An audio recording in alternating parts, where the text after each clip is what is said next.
You may think you know AARP, but if you don't know about our Community Challenge grants, then you don't know Aarp. Stay tuned and let's talk about Community Challenge grants.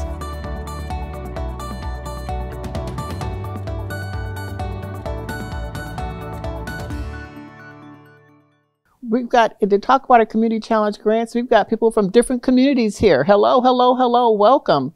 Birch, why don't you start? What is a Community Challenge grant? What did you receive? And talk about what you did with the money you received. Sure.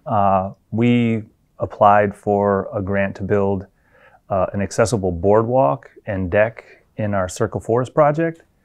And we received $22,000 to hire a builder on my street, actually, to build this beautiful deck that is in the middle of this forest. It's a native restoration project, and now we have a very inviting space to invite people in and enjoy this pretty sexy deck. I mean, as far as lumber goes, it looks pretty great. Sexy and deck. I've never heard those two together. Sexy deck in Detroit. All right. Yeah, in the forest. In the forest in Detroit. Yeah.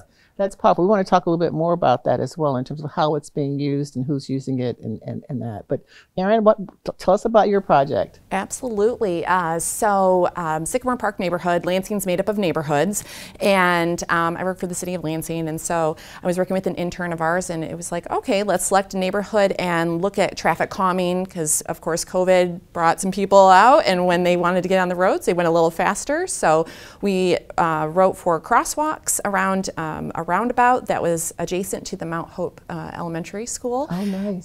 Not knowing that there was going to be a school bond passed, so there's a little fun twist that I'll probably talk about later. But in addition to it was also working with the neighbors and the school to have them start working closer together post-COVID, bring people out of their houses, and put in some bike racks as well, and just create a day of fun. Mm-hmm. Yeah. And it sounds like it was intergenerational.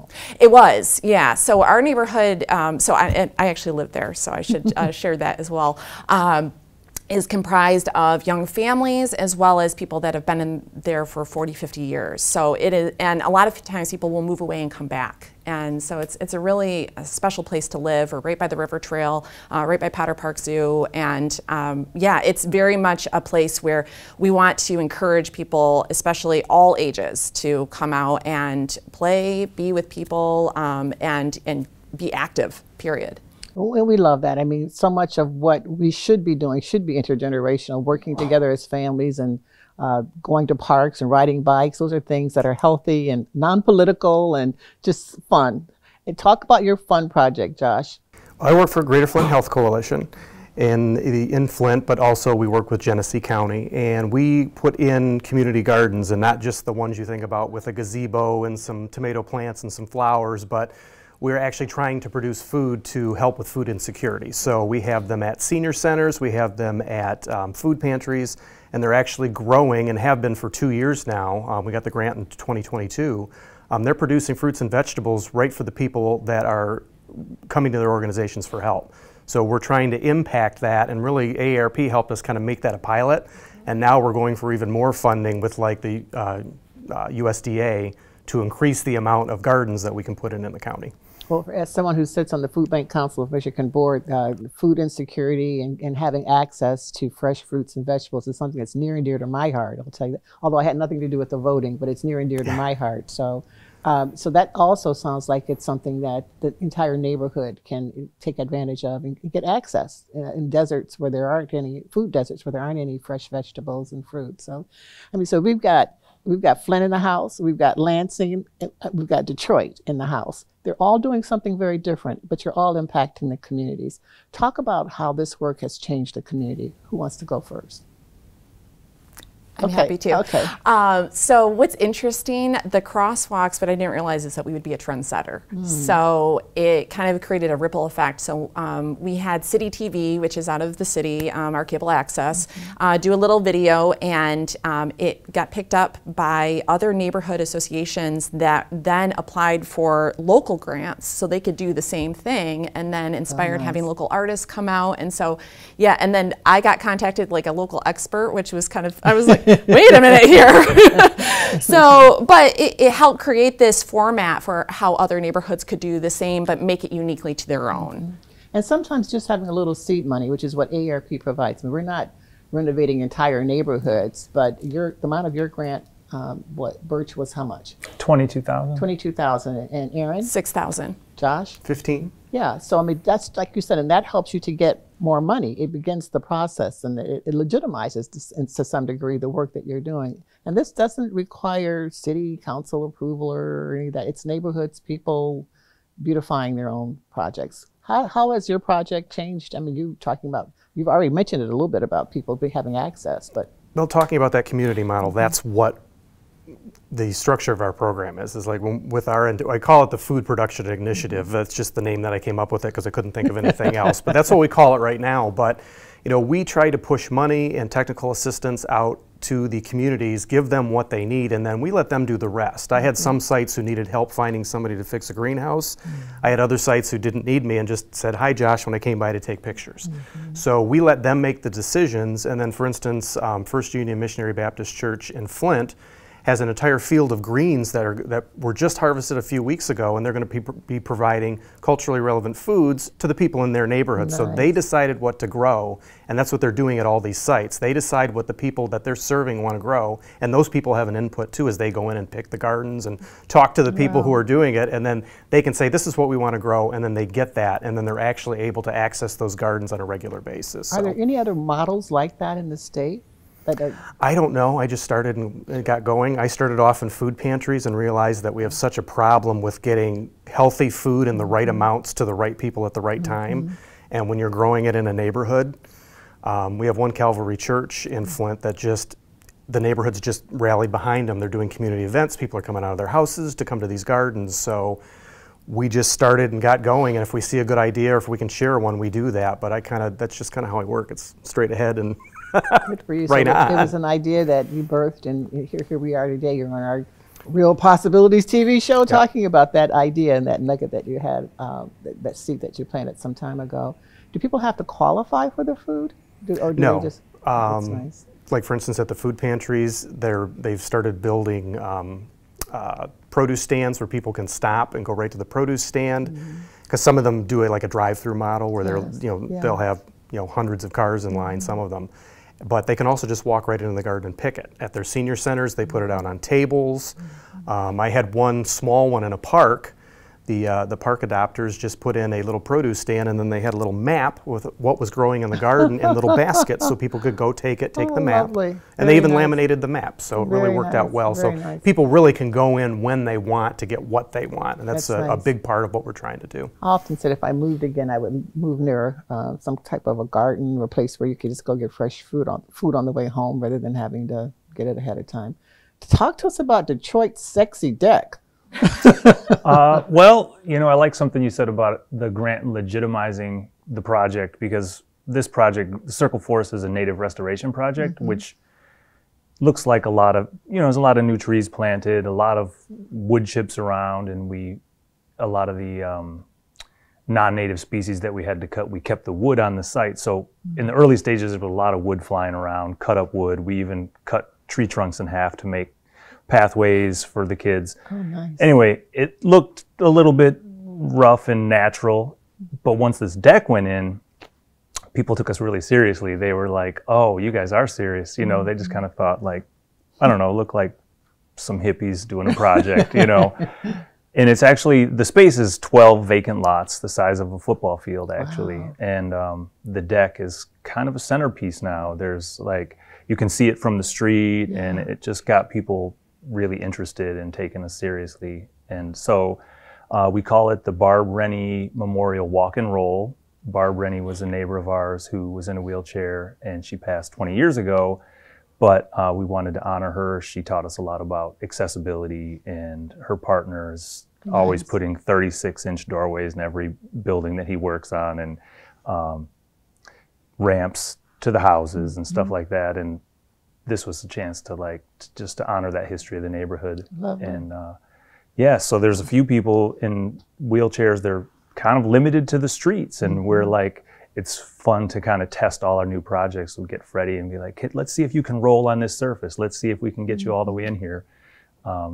because we want to get people into the forest and to get into nice. heal with nature and off the streets. Nice. You know, ARP, every other year we go up to Escanaba and we visit the Native American tribes up there as well. And I'm always, it's like one of my favorite things to do. I'm always just so amazed at how much I learn about nature, just nature, the trees, the woods, you know, and how all that plays a part in our healing and our meditation and our wellness. And so do people get people who are physically challenged into the woods and having to experience that is really powerful. That's very powerful. Yeah, we're adjacent to a senior care facility with 100 beds. Oh, wow. And they really have no outdoor space. So this has been a really big motivator, Awesome. was to get those folks out. And now we're just to the point where the city has finished the sidewalk that connects them to us, and now so they can get in there. And I think it's going to change the culture of that place, because all they have right now is a little smoking patio. Yeah. Yeah. So what's your dream?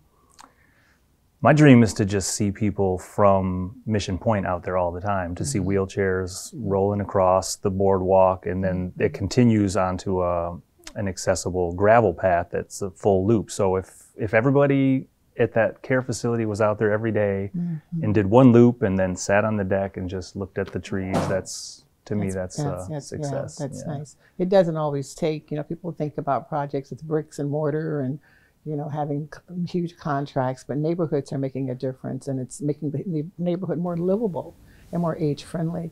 Now, Erin, talk a little bit more about your project. Sure. Lansing. So we fortunately, Lansing School District passed a bond last fall. That impacted our grant. So that's where a fun little twist came along. We had intended on putting bike racks in addition to the crosswalk painting, because there was such a surge in bike activity during COVID and peak COVID, and for all ages, people were acquiring bicycles. So working with the school district, they were like, oh, it should work out. Well, they demoed the school. So we were like, how about we put the bike racks in a place where everyone can enjoy them. And we in Lansing are fortunate. We have over 111 parks in this city. So anywhere you go, you are within 10 minutes of a park. It might be a pocket-sized park. It might be a very large one. I know our parks director does not want any more to take care of. But I called up our parks director, Brett Kaczynski, and said, where do you need some bike racks? And he was like, I've got just the place. So Fulton Park, which is on our southwest side, it's part of Fulton Fine, and along what's actually in Eaton County, so just adjacent, so it's part of Lansing that's in Eaton County. There are bike racks, they're U-shaped there, about 3 of them, in addition to our Beacon Southwest, which is a soccer field.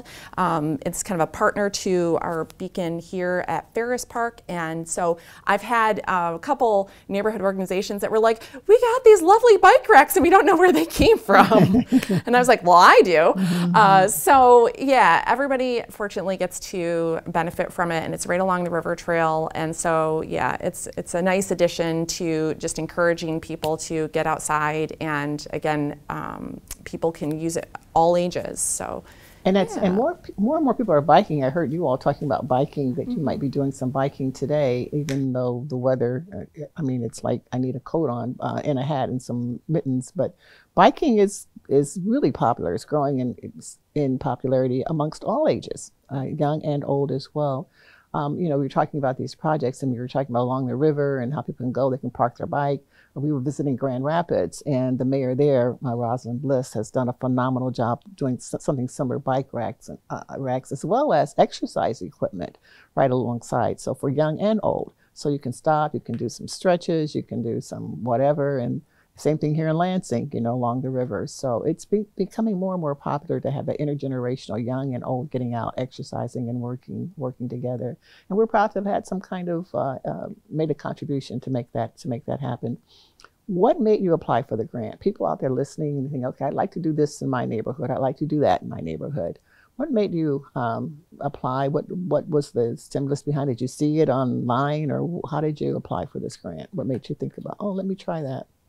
I personally, I was, you know, we were building an arboretum, which is like a tree park, right? And so our priority first was the trees.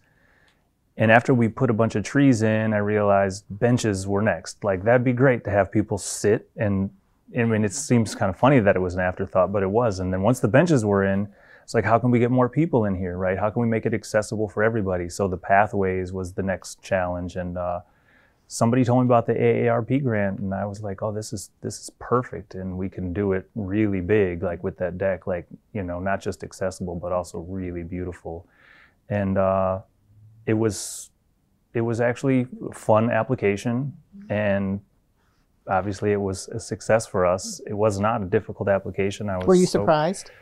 I was surprised. Grants sometimes are tedious, and it's a lot to slog through, and then, you know, you don't get the grant. This one, just every step of the way, it was totally motivating me, and turned around quick, and all of a sudden there was the deck. I have to ask, you were talking about building trees and this arboretum. Is your name, Birch, affiliated with the trees that are in the arboretum? Well, we do have birch trees. Okay. Any arboretum's going to have birch trees, Yeah, right? yeah. It's a wonderful tree. It's a nice, strong tree, too. Yeah. Yeah. Trees are everything to me, so I thought that's an appropriate name. It hasn't always been my name. I love that. I love the fact that one of our seed projects, of the seed money, went toward building more and more trees. I'm a tree hugger as well. You know, when the city comes around to that trees and you know, interfering with, sorry, Aaron, that tree's interfering with, you know, the lines or whatever. Go, oh, no, it's not. Cut the line. Save the tree. You know, It's Board of Water and Lake. Yeah. We love them too. I know. I'm glad to hear that you thought it was an easy process. Aaron, what made you apply? I mean, how did you even learn about the AARP Community Challenge Grant? It kind of came naturally. I've been working with, so I mentor students. My former life, I worked in higher ed, and actually I met you a long time ago. I worked at LCC. Oh, so I was a student employee. Okay. And see so, what? See? I know, all these connections. Where your future begins, right? Yeah, I am a star, it's true. So I've been working with Michigan State Community Engagement Scholars and looking for projects how to mentor them and build their skill set up. And so I worked with a student during the pandemic, was an all year long remote, and then fortunately was able to keep that student to come on. And so they expressed interest in writing a grant, and I was like, challenges in the title, and I kind of always, for me, that's an instigator. So, and at the same time, also, I know that Mayor Shore, that's one of his pieces is, you know, Lansing's time is now. That's what he ran on in his first administration. And really bringing people together in Lansing. Oftentimes we see funding that goes to our outside communities, but, you know, we want to remember Lansing is at its core, and we support a lot of our surrounding communities. So, part of it too, I had been working previously prior to the Public Service Department with our Department of Neighborhoods. I'd supported neighborhoods in their grantee work, and I wanted to see what it felt like to be on the other side. It's hard work, especially going through like purchasing and then a concrete shortage. I never thought I'd encounter anything like that. I learned a lot, but yeah, it's just fascinating. But I agree with Birch, the support along the way from AARP, especially because it was like, yeah, so we thought we were going to do this. Okay, now we have to, you know, take a right turn or a left turn and make some changes. And the entire time, super responsive, and because I did have to apply for an extension, and you know, life happens, and it was a very smooth process, and so it encouraged me to apply for more. It's great. That's awesome, Josh. You know, I don't remember how I found it. My boss, Nicole Smith Anderson, is great about finding grants. So I'm sure that she probably found it and said, hey, Josh, why don't you do this, when we were just starting to get going on the community gardening. But one thing I'll say, and this kind of goes along with Aaron's point, is this grant is really easy. And I had to apply for an extension too, because we had, you know, volunteers who you know, had health problems, or there was an issue with the board not wanting to start right away. And so we got the extension, but and this is a really great story here, one of the extensions led to one of my most successful sites. It's the one I talked about earlier, Calvary, and we've got a lot of great sites, but if I had stopped, I wouldn't have got them, and now they're providing, I mean, I think I sent a picture in that you'll probably see on the broadcast, but you know, they're providing a lot of fruit and vegetables for their neighborhood in a low-income area, and I would not have gotten them had it been some other grant that said, nope, we're done, that's it. And I've dealt with those grants before. So that was a really great piece of it, with them really giving us the trust. Like, we trust you. You know, we know you're an established organization, go ahead, do what you got to do. And they did that. And that's a great part of the grant, is that flexibility, because nothing stays the same, especially after COVID for more than a couple weeks, then it changes. So. Absolutely. Well, thank you for that. And also thank you to all of our volunteers and team members who actually rated those grants, because we have nothing to do with it, but the people who live in neighborhoods and communities are the ones who look at the grants and actually decide which ones are a priority. They're all great, but which ones, excuse me, are priority grants. We've got about a minute left, so let's tell me what your dream is. Birch told us his dream. What's next? 1,000 community gardens, large community gardens in it. Genesee County, so that we are actually making a dent in the food insecurity. 1,000. How many do you have now? 9. 9. I love it. Oh, I like the big dreams. So if you're watching USDA, I like the big dreams, and also anyone else who wants to help and contribute to that. That public-private partnerships are so powerful sometimes. So, and they do all the work. I just give them a little bit of help, and they do the rest. So, in 20 seconds left, Erin. Absolutely. I want to engage our neighborhoods. Lansing is super rich in the diversity that's here, and I just want people to come together and actually know their neighbors. I feel very fortunate that I live in the city. Yeah, go back to the neighborhoods where you could sit on the porch and say, hi, Miss Williams, hi, Mr. Thomas, instead of what I do, drive right to the garage, close the door, and go inside, especially when you don't have children, right? Thank you so much. You all are awesome, just absolutely awesome. Continue to spread the good word and let people know about these grants, AARP's Community Challenge grants. Thanks, Josh. Thanks, Erin. Thanks, Birch. Thank you. Thank you. And thank you for watching Real Possibilities.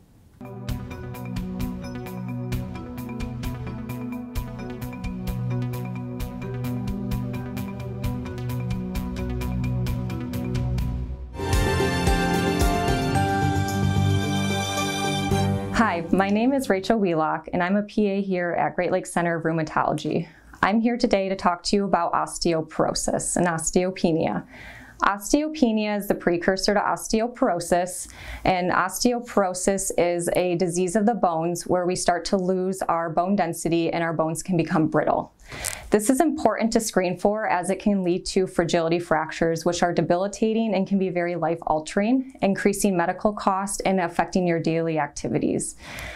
Men and women should be screened for osteoporosis. We typically start in women after going through menopause, or in people who have had a hysterectomy and are unsure if they went through menopause around the age of 65. In men, we start screening after the age of 70. We also can screen women prior to menopause if there are multiple risk factors that could affect bone health. This is important to screen for as we do have treatment options that can prevent fragility fractures. A fragility fracture is any big bone that is broken after a fall from standing height with very low trauma or low impact. Multiple treatment options are available, including natural things as well as medical therapies, which can be discussed with either a rheumatologist like myself, your primary care doctor, or an endocrinologist.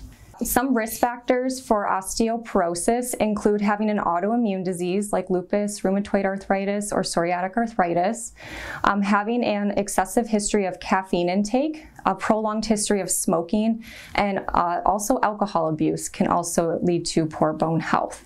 If you've had any of these risk factors, you should talk to your primary care doctor about having a bone density, or your rheumatologist if you've already seen one. Talking about transportation with CATA. Thank you for being here, Lolo. Appreciate you being here today. A lot of times people have mobility issues and they can't access CATA, a regular CATA vehicle, the way that other folks can. What options do they have? So all of our buses are equipped with wheelchair lifts and access for those who are, mobility challenged and need some assistance in terms of boarding and alighting from a vehicle. And if they didn't want to ride a regular CATA bus, there are other options as well, but they'd have to schedule those? That's correct. They can call our paratransit dispatcher and get those trips scheduled, and that service is, again, curb to curb, arrives right at your doorstep, and you board the bus and it takes you right where you need to go. And so what's the difference in cost and convenience between the regular CATA bus and using the mobility accessible wheelchair ramp or the curb to curb? What's the difference? Fixed route buses are the most affordable. It's either $1.25 per trip in one direction or 60 cents if you qualify, if you're eligible for it.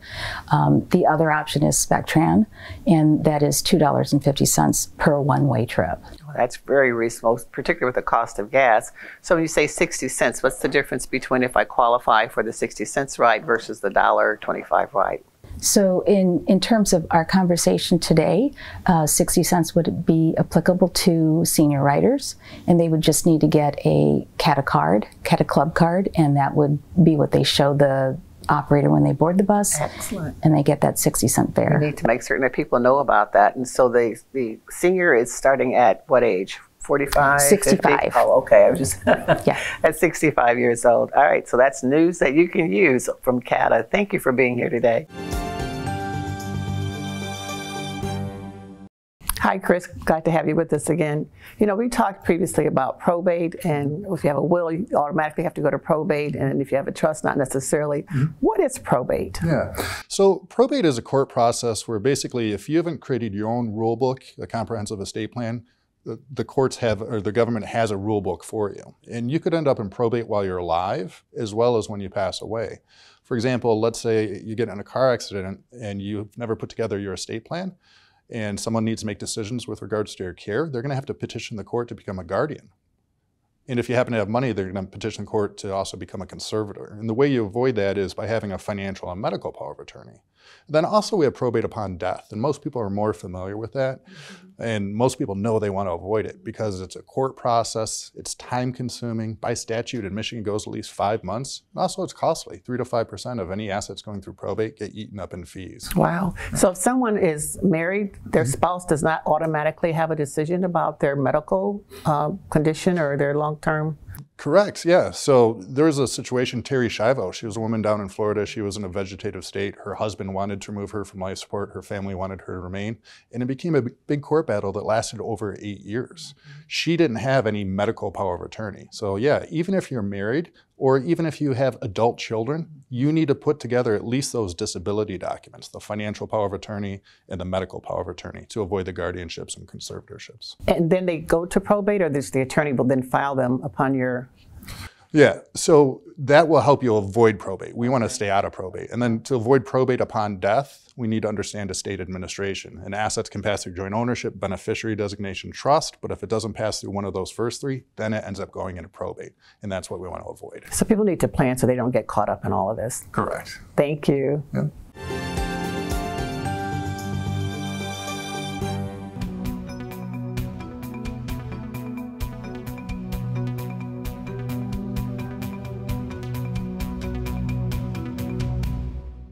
You may think you know AARP, but if you don't know about community challenge grants, about our financial security program, about our caregiving program, you really don't know Aarp.